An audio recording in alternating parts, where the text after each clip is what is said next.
exógena, cambios muy importantes. Sabíamos que las sanciones de la información exógena son de las sanciones más onerosas que hay consagradas dentro del régimen sancionatorio. De allí que se considera una reducción bastante importante en estas sanciones por no suministrar con errores o suministrar extemporáneamente la información. Entonces vemos cómo estaban las sanciones antes de la reforma, cómo quedan después de la reforma, en donde del 5 pasamos al 1, cuando no se suministró la información exigida, del 4 a 0.7% cuando la información se suministra en forma errónea, y del 3 al 0.5% cuando la información se suministra en forma extemporánea. Entonces, una buena oportunidad de aprovechar para poder subsanar estas inconsistencias y acceder a estos beneficios de reducción de estas sanciones por no informar. Igual, cuando hay un pliego de cargos, también a partir de ahora aplicarán todas estas sanciones por no informar, que son bastante reducidas. Cuando no es posible establecer la base para tasar la sanción o ella no tuviera cuantía, entonces teníamos que antes de la reforma se aplicaba el 0.5% de los ingresos netos, y en caso de no tener ingresos, entonces el 0.5% del patrimonio bruto del año inmediatamente anterior. Después de la reforma se aplica por cada dato no suministrado o incorrecto 0.5 VT, es decir, 21.206 será el valor a pagar por cada dato no suministrado o incorrecto. Ojo, es muy importante que diferenciemos. En el numeral anterior hablamos de sanciones que tienen cuantía y cómo se pueden reducir. En este caso son cómo tasar una sanción cuando no hay cuantía. Por ejemplo, que hubo error en el NID de un tercero. Por ejemplo, que hay error en la razón social de un tercero reportado. Entonces, esos son datos que no tienen cuantía y por lo tanto, entonces, se calcula la sanción por cada dato no suministrado o incorrecto. Recordemos que siempre, en todo caso, no puede ser inferior a la sanción mínima. Entonces, acá hay un ejemplo ilustrativo que trae el mismo concepto general de procedimiento 165 del año 2023. Si hay solamente un dato incorrecto, se liquida 0.5 de la VT, es decir, 21.206 pesos. Pero como es inferior a la mínima, habrá que liquidar la mínima. Si son 5 datos, 5 por 0.5, la sanción aplicable sería 2,5 VT. Igual en este caso es inferior a la sanción mínima, habría que aplicar la sanción mínima. Pero si son 11 datos, creo que acá me equivoqué. Si son 11 por 0.5, esto me da, es igual a 5,5. Perdón que hay un error. Es igual a 5,5, también es inferior a 10 VT, por lo tanto, también había que liquidar la mínima. Pero si fueran 22 los errores, se equivocaron en NIR, en razones sociales, bueno, etcétera, 22 por 0.5, esto me daría 11 VT. Aquí sí, aquí sería 22.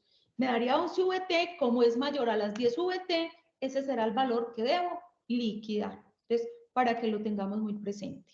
Bueno, se establece también el límite máximo de sanciones, también sufre una disminución considerable. Antes el límite máximo eran 15.000 VT, equivalente a 570.060.000, valor VT año 2022. Para el año 2023 serían 318.090.000 con VT del año 2023. Hay una reducción al 10% por corrección voluntaria antes de que la administración tributaria profiera pliego de cargos. La sanción antes de reforma era del 20%, o sea que acá hay otro beneficio. Y esto tiene una vigencia indefinida. ¿Qué significa? Que de aquí en adelante todas las sanciones que se vayan a corregir de manera voluntaria se liquidará el 10% con base en lo que veíamos en el numeral primero, ¿cierto? Si es por información no suministrada, si es errónea o si es extemporánea. ¿Listo? Y luego esas sanciones del numeral primero del artículo 651 se reducen al 10%. Y también sin perjuicio de la aplicación de los principios de gradualidad consagrados en el artículo 640 del Estatuto Tributario. Pero vamos a tener una norma con una vigencia temporal, y es que cuando hay datos omisos o inexactos, que hay lugar a, perdón, a extemporaneidad o a datos inexactos, entonces los contribuyentes que hayan incurrido en esas infracciones sancionables y no se les haya notificado a la fecha de vigencia de la ley pliego de cargos, podrán corregir o subsanar esta información presentándola hasta el 1 de abril del 2023, aplicando la sanción del numeral primero del artículo 651, reducida al 5%. Ese parágrafo lo marco porque ahí hay una inconsistencia, porque esa reducción del parágrafo primero es la que acabamos de ver acá, que es la reducción del 10%, ¿sí? Pero entonces, aquí aplica la reducción del 651, de acuerdo a las tarifas que evaluamos, y a esa se le aplicaría el 5%. Esta sí tiene una vigencia temporal y se tendría que subsanar la inconsistencia y realizar el pago total o acuerdo de pago. Esta admite acuerdo de pago o facilidad de pago hasta el 1 de abril del año 2023.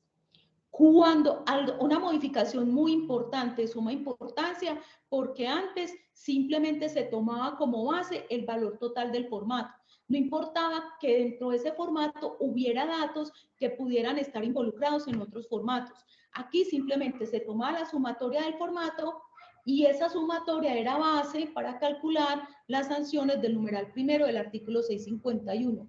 Acá la norma me permite una depuración, y es que cuando existen datos omisos o inexactos que están reportados en diferentes formatos, para el cálculo de la sanción se sancionará la omisión o el error tomando el dato de mayor cuantía.